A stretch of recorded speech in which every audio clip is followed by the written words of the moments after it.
Knowledge hub या education चॅनलमध्ये आपलं सर्वांचं स्वागत आहे. खरं म्हणजे 2 दिवसामध्येच आपल्या चॅनलला जवळजवळ 250 ते 300 व्ह्यूज मिळालेले आहेत.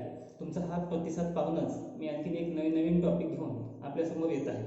आजचा टॉपिक जो मी निवडलेला आहे तो आहे जो की भूगोल आणि विज्ञान या दोन्ही विषयामध्ये कॉमन असेल किंवा या दोन्ही विषयामध्ये याचे प्रश्न येतात असा जो टॉपिक म्हणजेच तो आहे द प्लॅनेट्स. तर चला पाहूया प्लॅनेटच्या विषयी. Now let's start. This session will be bilingual, that is English and in Marathi. चला तर पाहूया सोलार सिस्टीम मधील प्लॅनेट ग्रहांची किंवा प्लॅनेटची रचना आहे. जर आपण पाहिलं तर सूर्याला सर्वात जवळचा ग्रह म्हणजे मर्क्युरी, ज्यालाच आपण बुध म्हणतो, तो आपणास पाहायला मिळतो. त्याच्यानंतर व्हेनस म्हणजे शुक्र, अर्थ, मार्स, सॅटर्न, ज्युपिटर, युरेनस आणि नेपच्यून. आता क्रमाक्रमानं आपण या सर्वांची माहिती याच्यामध्ये पाहणार आहोत. मात्र या चित्राकडे पाहिल्यानंतर तुमच्या एक गोष्ट लक्षात येत असेल की याच्यामध्ये जर तुम्ही पाहिलं तर सर्वात मोठा ग्रह कोणता, तर ज्युपिटर हा तुम्हाला सर्वात मोठा या ठिकाणी ग्रह दिसतो. ज्युपिटर म्हणजेच गुरु. त्याच्यानंतर 2 नंबरचा जो आहे तो आहे सॅटर्न म्हणजे शनी, आणि शनीचं वैशिष्ट्य म्हणजे याच्या भोवती तुम्हाला ही रिंग पण या ठिकाणी दिसते आहे. त्याच्यानंतर 3 नंबरचा सर्वात मोठा ग्रह कोणता म्हटलं तर युरेनस, 4 नंबरचा नेपच्यून. अशा पद्धतीने हा क्रम जो आहे तो आपणास खूप महत्वाचा आहे आणि तो लक्षात ठेवावा लागतो की सूर्यापासून सर्वात पहिला कोणता, दुसरा कोणता, तिसरा कोणता, या क्रमशः आपल्याला हे लक्षात पाहिजेत. आता याच्यामध्येच दुसरी एक महत्वाची गोष्ट अशी आहे की हे पहिले जे तुम्हाला ग्रह दिसतात 4, याच्या आणि शेवटचे जे 4 दिसतात यांच्यामध्ये हा जो पट्टा दिसतो त्याला ऍस्ट्रॉइड बेल्ट असे म्हणतात. ऍस्ट्रॉइड बेल्ट म्हणजे काय, तर हे दुसरं तिसरं काही नसून जे आधीचे ग्रह होते त्यांचा विस्फोट होऊन त्याच्यापासून जे काही वातावरणामध्ये पसरलेली धूळ आहे असा एक पट्टा त्या ठिकाणी तयार झालेला आहे. त्याच्यामुळं इनर ऑर्बिट किंवा इनर प्लॅनेट म्हणजे सूर्याला जवळ आणि ह्या प्लॅनेटच्या आतच्या मध्ये असणारे यांना इनर प्लॅनेट म्हणतात आणि ह्या ऍस्ट्रॉइड बेल्टच्या बाहेर असणाऱ्यांना आउटर प्लॅनेट म्हणतात. आता इनर प्लॅनेट म्हणजे तुमच्या लक्षात आलं असेल की ऍस्ट्रॉइड बेल्ट ह्या जे 8 आहेत त्याच्यामध्ये 4च्या आणि इकडच्या 4च्या मध्ये असे विभागणी केलेला जो पट्टा आहे त्याला आपण ऍस्ट्रॉइड बेल्ट असं म्हणतो. तर मग इनर प्लॅनेट कोणकोणते, तर या चित्रात पाहिल्यानंतर तुमच्या लक्षात येईल मर्क्युरी, व्हेनस, अर्थ आणि मार्स. त्याच्यानंतर इकडे जर पाहिलं आउटर मध्ये सॅटर्न, ज्युपिटर, युरेनस, नेपच्यून. तर अशा पद्धतीने हे तुम्हाला या ठिकाणी पाहता येईल. थांबा मी या ठिकाणी पेन घेतो. ओके, ठीक आहे. चला आता मग यांचा सिक्वेन्स कसा लक्षात ठेवायचा हा पण कधी कधी म्हणजे मुलांना प्रश्न पडतो की इनर ऑर्बिट, आउटर ऑर्बिट झालं, मात्र त्यांचा जो सिक्वेन्स असतो सूर्यापासून कोणता कितव्या क्रमांकावर आहे, तर याच्यासाठी एक खूप छानशी अशी ट्रिक या ठिकाणी आहे. या ठिकाणी तुम्ही पाहू शकता, माय व्हेरी एन्थुझियास्टिक मदर जस्ट सर्व अस नूडल्स. म्हणजेच काय, तर माय मधलं आपण फक्त यम पाहिलं तर मर्क्युरी, त्याच्यानंतर V for Venus, E for Earth, त्याच्यानंतर M for mother for Mars, जस्टचं जे ज्युपिटर, त्याच्यानंतर सरचं यस सॅटर्न, असचं याच्यामधलं यू जे आहे ते युरेनस साठी, आणि नेपच्यून म्हणजे नूडल्सचं एन जे आहे ते नेपच्यून साठी. म्हणजे अशा पद्धतीने केवळ हे वाक्य जर तुम्ही पाठ करून ठेवलं किंवा तुमच्या भिंतीवर कुठे लिहून चिटकून ठेवलं तर माय व्हेरी एन्थुझियास्टिक मदर जस्ट सर्व अस नूडल्स हे वाक्य एकदा तुम्ही पाठ केलं की तुम्ही क्रमानं मग त्या वाक्याच्या ह्याच्यानुसार तुमच्या लगेच लक्षात येईल की माय मधलं यम काय आहे, तर पहिलं मार्स आहे, व्हेरी मधलं व्ही काय आहे, व्हेनस आहे, एन्थुझियास्टिक मधलं ई अर्थ आहे, मदर मधलं Mars, just for Jupiter, serve for Saturn, us for Uranus, noodle for N for Neptune. तर अशा पद्धतीने हा क्रम तुम्हाला लक्षात ठेवायला मदत होईल आणि विसरणार नाही, सर्वात महत्वाचं म्हणजे. तर आता या सर्व प्लॅनेटमध्ये आपण एकाचं वैशिष्ट्य काय आहे आणि त्यांचं माहिती थोडक्यात आपण पुढे पाहूया. आता थोडं आपण सोलार सिस्टीम बद्दल पाहूया. The sun, 8 planets, satellites and some other celestial body known as asteroids and meteoroids form the solar system. तर सोलार सिस्टीम मध्ये कोण कोण असतं, मग काय काय असतं? तर या ठिकाणी तुम्हाला सूर्य आहे, हे सर्व आपण आता पाहिलेले 8 प्लॅनेट आहेत, सॅटेलाइट आहेत. सॅटेलाइट म्हणजे काय हो? सॅटेलाइट म्हणजेच त्याला आपण मून पण म्हणतो. मून म्हणजे काय? समजा आपला अर्थचा मून कोण आहे? तर आपण चंद्र म्हणतो, आहे की नाही? म्हणजेच मून आहे अर्थचा. त्याच पद्धतीनं वेगवेगळे जी प्लॅनेट आहेत त्यांचे वेगवेगळे सॅटेलाइट आहेत. ठीक आहे, त्यांचे म्हणजे तसेच आपलं जसं चंद्र आहे तसेच त्यांचे पण सॅटेलाइट आहेत. त्याला सॅटेलाइट किंवा मून्स असं आपण म्हणतो. तर मग ह्या सोलार सिस्टीम मध्ये काय काय येतं? सन येतो, त्याच्यानंतर 8 प्लॅनेट येतात, सॅटेलाइट येतो, त्याच्यानंतर सब अदर सेलेस्टियल बॉडी, आताच मी तुम्हाला सांगितलं ऍस्ट्रॉइड बेल्ट मध्ये येणारे सगळे आणि मेट्रॉइड्स, ह्या सर्वांची मिळून काय बनते? सोलार सिस्टीम बनते. The sun center of the solar system made up of extremely hot gases. तर जो सन असतो तो एक तर सोलार सिस्टीमच्या सेंटरला असतो. याच्या भोवती सर्व जे ग्रह असतात ते फिरत असतात. बघा या ठिकाणी तुम्ही पाहिलं असेल, या ठिकाणी जो सन आहे तो आहे सेंटरला, आणि हे जी 8 प्लॅनेट आहेत हे असं त्याच्या ऑर्बिटमध्ये रिव्हॉल्युशन चालू असतं. हे स्वतःचं ऑर्बिट कधीच चेंज करत नाहीत. म्हणजे असं होत नाही की मर्क्युरी फिरत फिरत आहे, फिरत फिरत गेला इकडे बाहेर. असं जर झालं असतं तर एकमेकांवर हे आदळले असते. हे असं का होत नाही?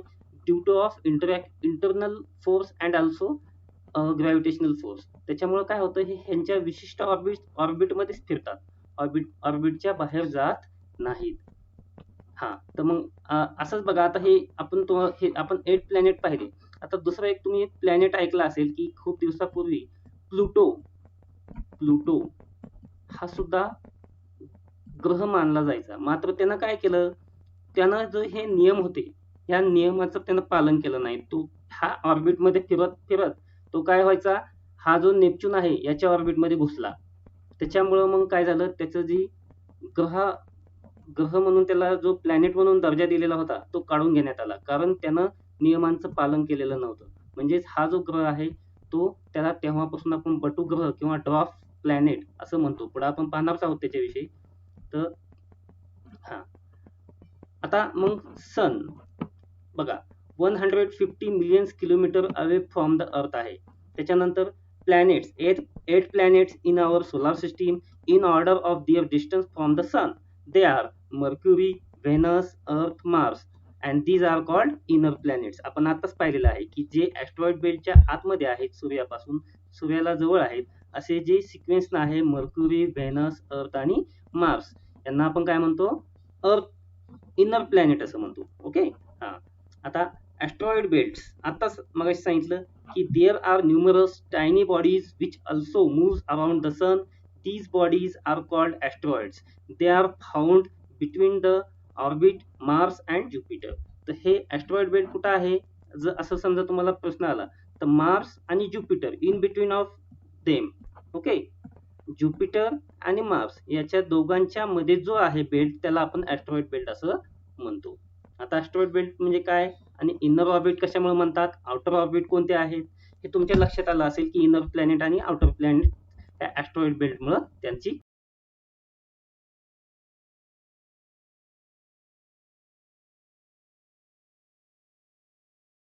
हा, इनर प्लॅनेट.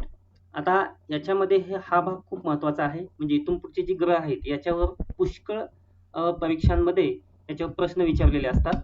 आता पाहूया आपण एक एक क्रमशः पाहू आपण. मर्क्युरी म्हणजेच बुध, हा जो आहे तो लाइटेस्ट अँड स्मॉलेस्ट प्लॅनेट आहे. म्हणजेच काय, एक तर सूर्याला सर्वात जवळचा आहे, त्याच्यानंतर सर्वात हलका आणि सर्वात छोटा असं ग्रह आपल्याला म्हणता येईल. त्याच्यानंतर याचं दुसरं एक महत्वाचं असं वैशिष्ट्य म्हणजे याच्यावर तुम्हाला चुंबकीय क्षेत्र म्हणजेच मॅग्नेटिक फील्ड पाहायला मिळते. असा प्रश्न पाठीमागे येऊन गेला होता बघा कॉम्पिटेटिव्ह एक्झाम मध्ये, की in which planet there are magnetic field are present. म्हणजे कोणत्या प्लॅनेटवर मॅग्नेटिक फील्ड आहे, तर त्याच्यामध्ये ऑप्शन दिले होते. आणि तर त्याच्यामध्ये मर्क्युरी म्हणजेच काय, बुध, याच्यावर आपणास मॅग्नेटिक फील्ड किंवा चुंबकीय क्षेत्र पाहावयास मिळतो.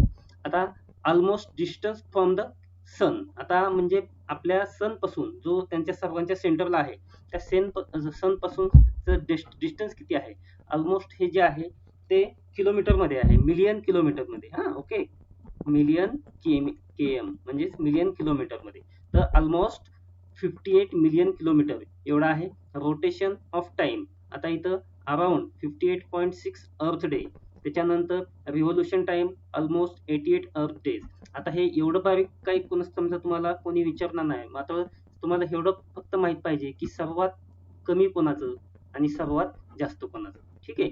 आणि याच्यात दुसरी एक महत्वाची गोष्ट अशी असते की कोणाला किती मून्स आहेत, म्हणजे सॅटेलाइट आहेत, म्हणजेच काय, उपग्रह आहेत. जसं की आपल्या अर्थला किती उपग्रह आहेत, एक. कोणता, चंद्र, मून, आहे की नाही. तर त्याच पद्धतीनं हे एक महत्वाचं माहित पाहिजे की नंबर ऑफ मून्स किंवा नंबर ऑफ सॅटेलाइट्स कोणाला किती आहेत. जर तुम्ही या ठिकाणी पाहिलं तर पहिले 2 असे ग्रह आहेत किंवा प्लॅनेट आहेत की ज्यांना आपल्याला एकही मून पाहायला मिळत नाही.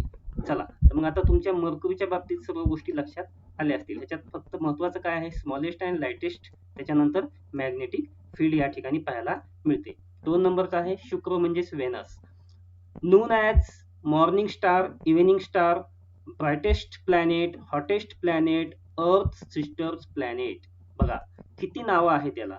एक तर याला मॉर्निंग स्टार म्हणतात, त्याच्यानंतर इव्हिनिंग स्टार सुद्धा म्हणतात, ब्राइटेस्ट प्लॅनेट सुद्धा म्हणतात आणि ह्याला हॉटेस्ट प्लॅनेट सुद्धा म्हणतात. आणि अर्थ सिस्टर्स प्लॅनेट म्हणजे पृथ्वीची भगिनी असं असणारा प्लॅनेट असं म्हणता येईल आपल्याला. त्याच्यानंतर आता तुम्हाला एक प्रश्न पडला असेल की या ठिकाणी हॉटेस्ट प्लॅनेट जो आहे तो आपण शुक्रला का बरं म्हटलं. खरं तर आपल्याला या ठिकाणी जर याच्यात जर पाहिलं तर सर्वात जवळ कोणता आहे, या ठिकाणी मर्क्युरी आहे. मग मर्क्युरी सर्वात सूर्याच्या जवळ आहे म्हणल्यानंतर हा हा सर्वात हॉटेस्ट पाहिजे, परंतु असं न होता हा व्हेनस या ठिकाणी आपणास काय हॉटेस्ट प्लॅनेट पाहावयास मिळतो. आता ह्याचे कारण काय आहे, तर साहजिकच एक आहे की ह्याचा जो भाग आहे हा जरी जवळ असला तरी इकडचा हा कुलिंग पार्ट जास्त हॉट हॉट पार्ट आहे आणि इकडचा कोल्ड पार्ट आहे. त्याच पद्धतीने आणखीन गॅसियस सबस्टन्सेस जे आहेत याच्यामध्ये सुद्धा फरक आहे. त्याच्यामुळं जो तुम्हाला हा जो दूरचा भाग आहे, दूरचा प्लॅनेट आहे याच्यापासूनही तो तुम्हाला सर्वात हॉटेस्ट दिसेल याच्या तुलनेमध्ये. म्हणजे जर असा प्रश्न आला which of the following is the hottest planet in solar system, तर हॉटेस्ट प्लॅनेट म्हटलं तर व्हेनस येईल. ओके. हा, तर मग आता याचं डिस्टन्स हे काय आता आपण वाचत नाहीत, ह्याच्यात फक्त तुम्ही एवढं लक्षात ठेवा की जे रिव्होल्यूशन टाइम आहे तो सर्वात कमी कोणत्याचा आणि सर्वात जास्त कोणत्याचा ते मी खाली आणखी सांगणार आहे. ओके. चला, तर पुढं ह्या गोष्टी फक्त महत्वाच्या आहेत की कोणत्या नावानं कोणत्या ग्रहाला ओळखलं जातं. त्याच्यानंतर बघा अर्थ. आता हे सर्वांनाच माहिती आहे की life exist only on the earth. काय की एकमेव असा ग्रह आहे ज्याच्यावरती आपल्याला जीवनमान पाहायला मिळतं किंवा जे लिव्हिंग बेइंग्स आहेत ते आपल्याला पाहायला मिळतात. त्याच्यानंतर ब्ल्यू प्लॅनेट, या ठिकाणी याला ब्ल्यू प्लॅनेट सुद्धा म्हणतात. का म्हणतात, कारण तुम्हाला माहिती आहे की आपल्या पृथ्वीचा जास्त भाग जो आहे तो पाण्याने व्यापलेला आहे आणि त्याच्यामुळे तो कसा दिसतो, ब्ल्यू दिसतो, म्हणून याला ब्ल्यू प्लॅनेट असं म्हटलेलं आहे. आता ह्याचं सुद्धा तुम्हाला डिस्टन्स जे आहे आपल्या पृथ्वीचं तरी किमान माहित पाहिजे. फ्रॉम सन जे आहे ते आहे 149.5 मिलियन किलोमीटर डिस्टन्स आहे. रोटेशन टाइम सर्वांनाच माहिती आहे 24 आवर्स आणि रिव्होल्यूशन टाइम जो आहे तो 356.3 डेज एवढा आहे. आणि नंबर ऑफ मून्स, आता हे माहितीच आहे आपल्याला किती चंद्र आहे, तर एकच चंद्र आहे ज्याला आपण चंद्रच म्हणतो, मून म्हणतो, आहे की नाही. ओके. त्याच्यानंतर आता याच्यावरती एक महत्वाची गोष्ट सांगायची राहिली बघा. या ठिकाणी जर तुम्ही पाहिलं व्हेनस जो आहे तो काय आहे, तर एक तर याचं सर्वात असं दुसरं एक महत्वाचं वैशिष्ट्य सांगायचं राहून गेलं की हा जो आहे तो क्लॉकवाईज डायरेक्शन मध्ये मूव्ह करतो किंवा फिरतो. आता क्लॉकवाईज डायरेक्शन मध्ये कसा फिरतो, थांबा या ठिकाणी मी सांगतो. या ठिकाणी आपण काढूया, आकृती काढतो. बघा, समजा ही घडी आहे. ओके. आता हे घडीमध्ये ज्यावेळेस आपण घडीचे काटे असे फिरतात त्यावेळेस आपण काय म्हणतो, क्लॉकवाईज डायरेक्शन, बरोबर. त्याला आपण क्लॉकवाईज डायरेक्शन म्हणतो. जर समजा या ठिकाणी आपण असं म्हटलं की ही पूर्व दिशा आहे आणि ही पश्चिम दिशा आहे, ठीक आहे, ही पूर्व आणि पश्चिम, तर ही झाली क्लॉकवाईज डायरेक्शन. कशी क्लॉकवाईज डायरेक्शन, हे अशा पद्धतीने पश्चिमेकडून पूर्वेकडे, पुन्हा पूर्वेकडून पश्चिमेकडे, अशा पद्धतीने हा फिरतो. कोणता, व्हेनस म्हणजे शुक्र. मग तुम्हाला शुक्र आणखीन दुसरा कोणता एक आहे, तो आहे युरेनस. बघा, खूप महत्वाचं आहे हे. शुक्र म्हणजेच व्हेनस आणि युरेनस हे 2 एकमेव असे ग्रह आहेत जे की क्लॉकवाईज डायरेक्शनने फिरतात. कसे फिरतात, असे फिरतात. मात्र जर बाकीचे पाहिले, थोडक्यात आपली पृथ्वीच पाहिली तर ती कशी फिरते सर्वांना माहिती आहे. ही अशी म्हणजे कशी फिरते, पश्चिमेकडून पूर्वेकडे फिरते. मात्र ही दोन एकमेव असे आहेत जे की पूर्वेकडून पश्चिमेकडे फिरतात. तर हा जो बदल आहे किंवा हा जो फरक आहे तो नेहमी लक्षात ठेवायचा आहे तुम्ही. ठीक आहे. हा चला, आता तर अर्थ पाहिला आपण, मार्स. त्याच्यानंतर मार्स जो आहे तो त्याला रेड प्लॅनेट असे म्हणतात. आता रेड प्लॅनेट का म्हणतात, कारण की आयर्न ऑक्साईडचे प्रमाण त्या ठिकाणी असणाऱ्या मातीमध्ये किंवा त्या ठिकाणी असणाऱ्या सबस्टन्समध्ये खूप मोठ्या प्रमाणामध्ये पाहायला मिळतं. त्यामुळं त्या ठिकाणी त्याला मार्स असं म्हटलं जातं.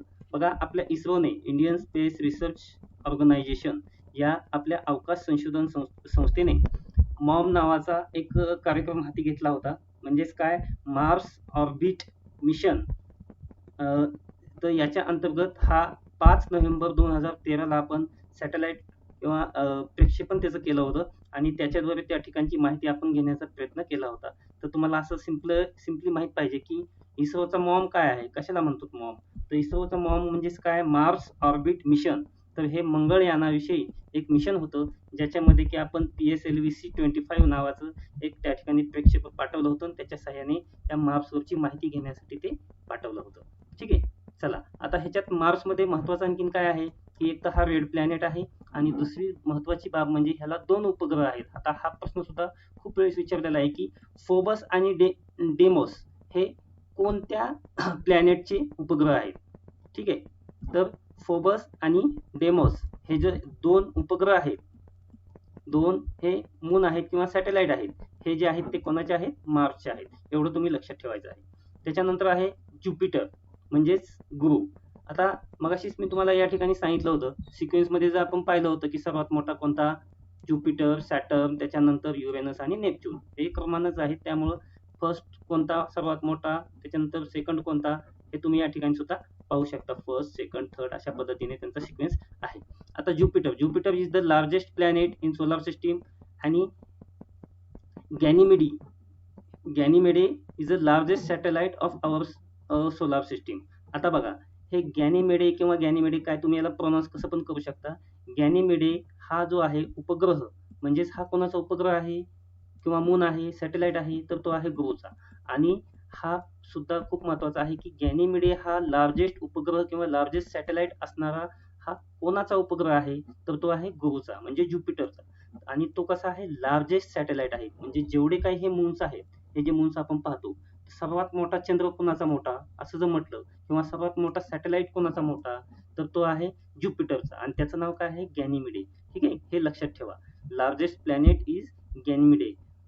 त्याच्यानंतर ह्याच्यामध्ये दुसरं काही महत्वाचं नाही, हे फक्त 2 लक्षात ठेवा की हा जो आहे तो सगळ्यात मोठा लार्जेस्ट प्लॅनेट आहे आणि त्याच्या हा जो उपग्रह आहे, सॅटेलाइट आहे, त्याचं एक नाव या ठिकाणी महत्वाचं आहे आणि तो सर्वात मोठा उपग्रह आहे, हे एक लक्षात ठेवा. तर नंबर ऑफ जे मून्स आहेत ते या ठिकाणी सर्वात जास्त मून्स कोणाला आहेत, तर या ठिकाणी 67 असे हे आपल्याला ज्युपिटरला पाहायला मिळतात. त्याच्यानंतर आहे सॅटर्न म्हणजे शनी. सेकंड लार्जेस्ट प्लॅनेट पाहिलंच आपण. Ring of ice and dust around it. आता तर याच्या जे बाजूला आहे ते रिंग आहे, हे या ठिकाणी आपण पाहिलेलं आहे की शनीच्या म्हणजे सॅटर्नच्या बाजूला ही जी रिंग तुम्हाला दिसते, हे काय आहे, डस्ट पार्टिकल्सची बनलेली आणि आईसच्या पार्टिकल्सची बनलेली या ठिकाणी तुम्हाला रिंग पाहायला मिळेल. याची डेन्सिटी आहे, सर्वात लोएस्ट डेन्सिटी कोणत्या प्लॅनेटची आहे, तर सॅटर्न. इवन एवढंच नाही, जर तुम्ही ह्याला पाण्यात ठेवलं तर हा तरंगेल, म्हणजे पाण्यापेक्षा याची डेन्सिटी कमी आहे, हे लक्षात ठेवा. लोएस्ट डेन्सिटी ऑफ प्लॅनेट कोणचा आहे, तर ते आहे सॅटर्न. ठीक आहे. त्याच्यानंतर Titan, second largest satellite in our solar system. बघा, आवर सोलार सिस्टीम मधला सर्वात लार्जेस्ट सॅटेलाइट कोणता आहे, तर तो आहे गॅनिमेडे, जो की आहे ह्याचा ज्युपिटरचा. मात्र 2 नंबरचा जो आहे तो टायटन, आणि टायटन कोणाचा आहे, तर तो आहे शनी किंवा सॅटर्नचा. हे लक्षात ठेवायचंय कोणतं कोणाचं ते. ठीक आहे. हा, तर याला किती आहेत, याला आहेत 62 मून्स. त्याच्यानंतर आहे युरेनस, यालाच हिंदीमध्ये अरुण असं म्हणतात. आता Uranus third largest planet, lightest among the outer planet. लक्षात घ्या, आउटर प्लॅनेट मधला हा लाइटेस्ट आहे. ओके. हा, त्याच्यानंतर साइडवेज प्लॅनेट, याला साइडवेज प्लॅनेट सुद्धा म्हणतात. का बरं साइडवेज प्लॅनेट म्हणतात, कारण की हा जशी आपली पृथ्वी तर हे तुम्हाला माहित असेल 23.5 डिग्रीमध्ये झुकलेली आहे, बरोबर.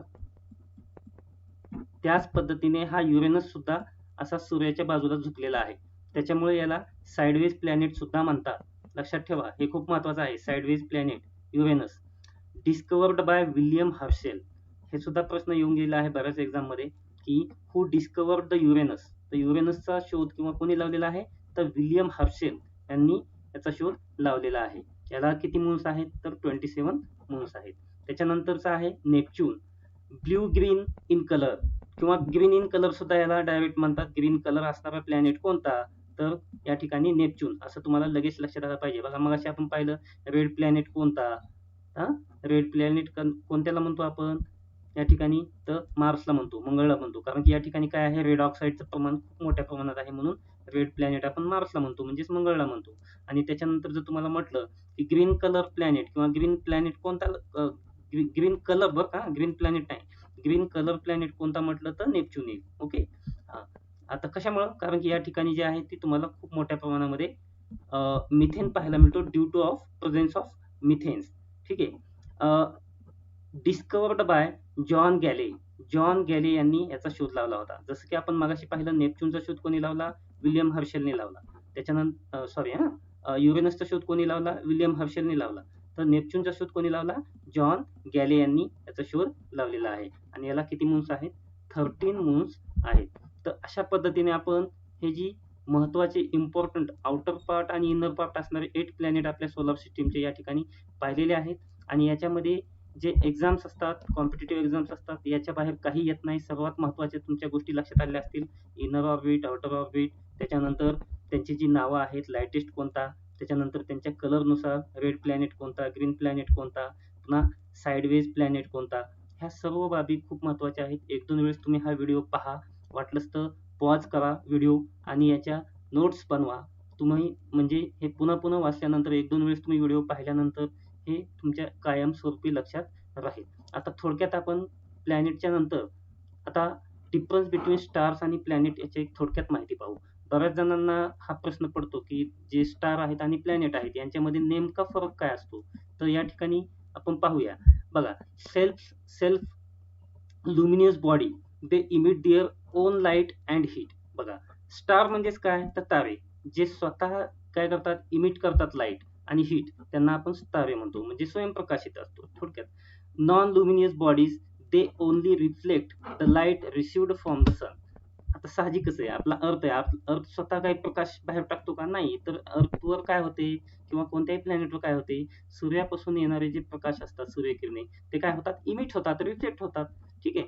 म्हणजे प्लॅनेटमध्ये तुमच्या एक गोष्ट लक्षात आली असेल की ह्यांना काय सेल्फ लुमिनियस नसतात, म्हणजे त्यांच्यामध्ये स्वतःची लाईट नसते. इथं या ठिकाणी तुम्हाला स्वतःची लाईट आणि हीट दिसेल. Made up of hot and burning gases. याच्यामध्ये खूप असे बर्निंग गॅसेस असतात. याच्यामध्ये तुम्हाला काय दिसेल, सॉलिड मटेरियल असतं. जसं की आपल्या वेगवेगळ्या प्लॅनेटवर आपण पाहतो जे सॉलिड मटेरियल आहे.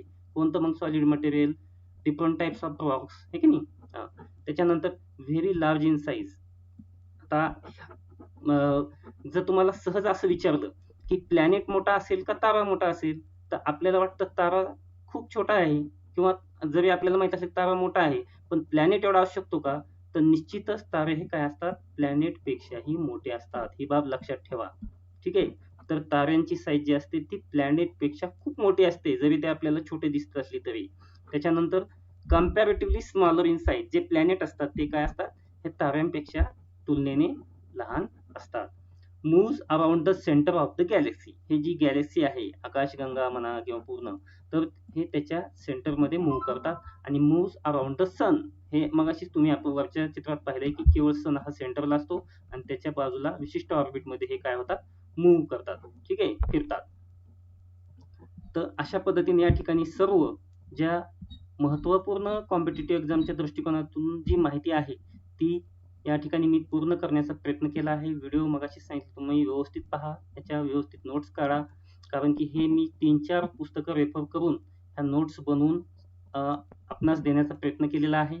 त्याच्यानंतर इथून पुढचे जे व्हिडिओज असतील ते लॉकडाऊन शिथिल झाल्यानंतर प्रत्यक्ष ब्लॅकबोर्डवरती किंवा डिजिटल बोर्डवरती घेणार आहे मी. सध्या घराच्या बाहेर निघण्यास परवानगी नसल्यामुळे मी स्क्रीनवरच हे सर्व शूट करून देण्याचा प्रयत्न करत आहे. तरी सर्वांनी जे आपलं नॉलेज हब नावाचं यूट्यूब चॅनल आहे याला सबस्क्राईब करा, लाईक करा, म्हणजे इथून पुढच्या आणि जे त्या ठिकाणी नोटिफिकेशनचं बटन आहे त्याच्यावर क्लिक करा, म्हणजे इथून पुढचे जे काही व्हिडिओ येतील त्याची तुम्हाला नोटिफिकेशन मिळत जाईल. आणि अशाच पद्धतीने तुम्ही हे इथून पुढचे सर्व जे व्हिडिओ आहेत ते पहा. म्हणजेच काय होईल, जेवढे काही म्हणजे चांगल्या बाबी आहेत त्या सर्व मी चांगल्या आणि शॉर्टमध्ये देण्याचा प्रयत्न केला आहे. बघा या ठिकाणी मी टॅब्युलर फॉर्ममध्ये जे टोटल प्लॅनेट आहेत ते अगदी छोट्या आणि कमी जागेमध्ये बसून सर्व माहिती देण्याचा प्रयत्न केलेला आहे. या ठिकाणी YouTubeची माझ्या लिंक दिलेली आहे. या लिंकवर सुद्धा क्लिक करून तुम्ही हे पाहू शकता. त्याच्यानंतर जे माझं टेलिग्राम चॅनल आहे ते सुद्धा या ठिकाणी लिंक आहे. Thanks for watching.